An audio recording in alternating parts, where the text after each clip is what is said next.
Bismillahirrahmanirrahim. Assalamualaikum warahmatullahi wabarakatuh. Syukur alhamdulillah atas rahmat Allah Subhanahu wa ta'ala, kita dapat berjumpa lagi di channel Surga Wanita.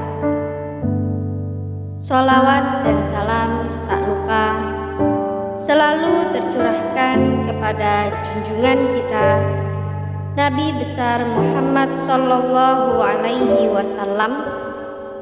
Allahumma sholli ala sayyidina Muhammad wa ala ali sayyidina Muhammad.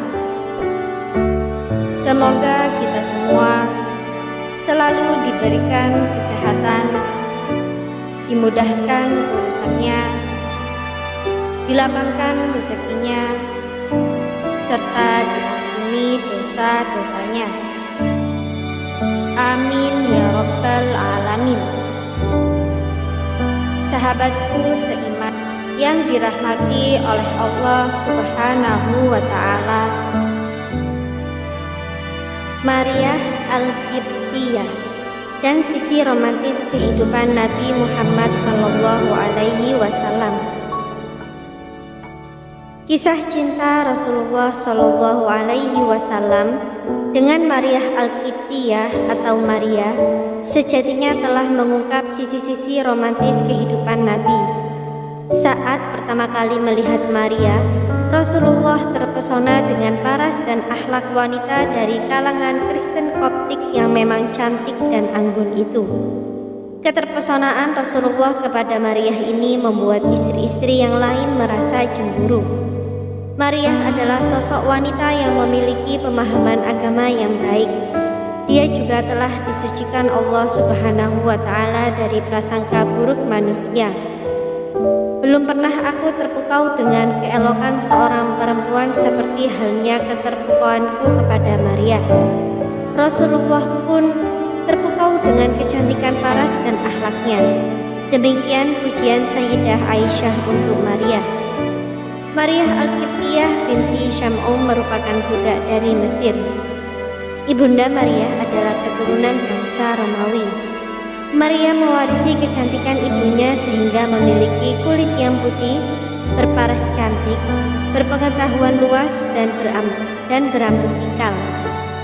Pada suatu ketika Rasulullah mengirim utusan Hatib bin Abi Balta'ah untuk menyampaikan sepucuk surat kepada Raja Qibti Al-Muqawqis yang berisi ajakan untuk memeluk Islam.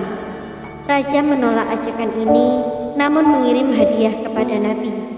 Hadiah itu antara lain budak bernama Maria, Sirin, dan Maburi serta hadiah kerajaan dari Mesir.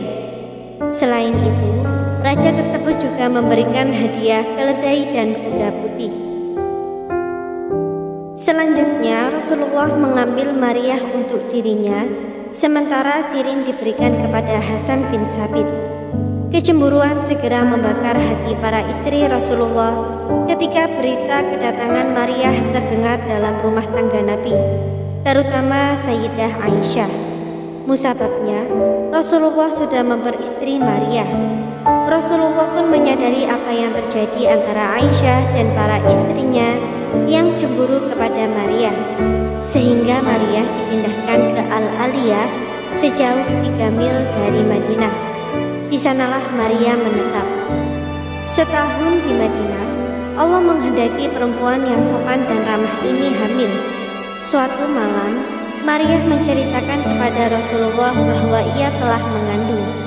Beliau pun menerima kabar itu dengan memuji dan bersyukur kepada Allah. Berita tersebut langsung tersebar di Madinah dan semua menanti kabar gembira tersebut. Namun para istri Nabi menyambut dengan sedih.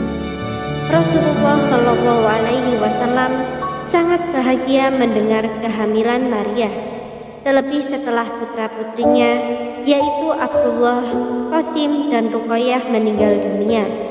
Maria adalah istri Rasulullah setelah Sayyidah Khadijah yang bisa memberi Rasulullah anak. Bulan Zulhijjah tahun ke-8 Hijrah, Maria melahirkan bayi laki-laki. Kelahiran anaknya menjadikan Maria sebagai budak yang merdeka sepenuhnya. Kehadiran bayi dari Maria ini mendapat sambutan gembira dari masyarakat Madinah. Rasulullah memberi nama anak laki-lakinya itu Ibrahim bin Muhammad. Harapannya kelak sang putra mendapat berkah sebagaimana nama bapak para nabi, Ibrahim alaihissalam.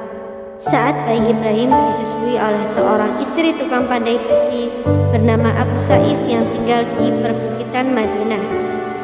Mendengar kabar gembira ini, para ummahatul mukminin bertambah dongkol. Pasalnya, setelah beberapa tahun menikah dengan Rasulullah, istri Nabi yang lain tidak kunjung diberikan anak. Pernah suatu ketika Aisyah mengungkapkan kecemburuannya langsung kepada Maria. Aku tidak pernah cemburu kepada wanita kecuali kepada Maria, karena dia berparas cantik dan Rasulullah sangat tertarik kepadanya. Ketika pertama kali datang, Rasulullah menitipkannya di rumah Harisah bin Nu'man al-Ansori, lalu dia menjadi tetangga kami. Akan tetapi, beliau seringkali di sana siang dan malam. Aku merasa sedih. Oleh karena itu, Rasulullah memindahkannya ke kamar atas. Tetapi beliau tetap mendatangi tempat itu. Sungguh itu lebih menyakitkan bagi kami, kata Aisyah. Cerita Umar bin Khattab. Kecemburuan para istri Rasulullah ini didengar Umar bin Khattab. Selama ini, Umar memang banyak mengetahui, bahkan seringkali terlibat dalam masalah rumah tangga Rasulullah. Itu terjadi karena Hafsah putrinya adalah salah satu istri Nabi. Setelah Maria melahirkan Ibrahim, cinta Rasulullah kepada bayinya amat besar. Hal ini dinyatakan oleh Hafsah dan Aisyah, diikuti oleh istri-istrinya yang lain, sehingga Nabi bermaksud meninggalkan mereka dan mengancam akan menceraikan mereka. Disebutkan dalam Sahih dari Ibnu Abbas bahwa ia bertanya kepada Umar, siapa dari dua istri Nabi yang menunjukkan perasaan demikian itu? Hafsah dan Aisyah, jawab Umar. Umar menemui putrinya Hafsah dan bertanya, anakku, Anda menentang Rasulullah Shallallahu Alaihi Wasallam sampai ia merasa gusar sepanjang hari? Hafsah menjawab, memang kami menentangnya. Kamu harus tahu, kata Umar. Kuperingatkan kamu jangan terpedaya. Orang telah terpesona oleh kecantikannya sendiri dan mengira cinta Rasulullah Shallallahu Alaihi Wasallam karena kecantikannya saja.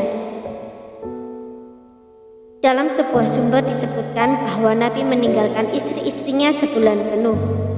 Sesudah cukup 1 bulan, ketika itu umat Islam yang sedang berada dalam masjid sedang menegur dalam suasana kesedihan. Mereka berkata, Rasulullah Shallallahu Alaihi Wasallam menceraikan istri-istrinya. Disebutkan bahwa Umar telah menemui istri-istri Nabi sesudah mereka ditinggalkan oleh Nabi dan berkata kepada mereka, kalau kamu tidak mau mengubah sikap kamu, Allah akan menggantikan kamu dengan yang lebih baik dari kamu semua. Salah seorang dari mereka menjawab, Umar, Rasulullah tak pernah menceramahi istri-istrinya. Mengapa Anda yang berceramah? Peristiwa ini diabadikan lewat firman Allah dalam Quran Surat At-Tahrim ayat 2-5. Ayat 2 berbunyi, sungguh Allah telah mewajibkan kepadamu membebaskan diri dari sumpahmu, dan Allah adalah pelindungmu dan Dia Maha Mengetahui, Maha Bijaksana. Ayat 3, dan ingatlah ketika secara rahasia Nabi membicarakan suatu peristiwa kepada salah seorang istrinya Hafsah. Lalu dia menceritakan peristiwa itu kepada Aisyah, dan Allah memberitahukan peristiwa itu kepadanya.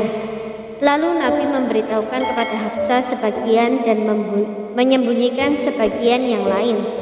Maka ketika Nabi memberitahukan pembicaraan itu kepada Hafsah, dia bertanya, siapa yang telah memberitahukan hal ini kepadamu?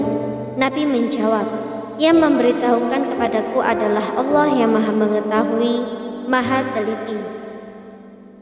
Ayat 4, jika kamu berdua bertobat kepada Allah, maka sungguh hati kamu berdua telah condong untuk menerima kebenaran. Dan jika kamu berdua saling bantu-membantu menyusahkan Nabi, maka sungguh Allah menjadi pelindungnya dan juga Jibril dan orang-orang mukmin yang baik.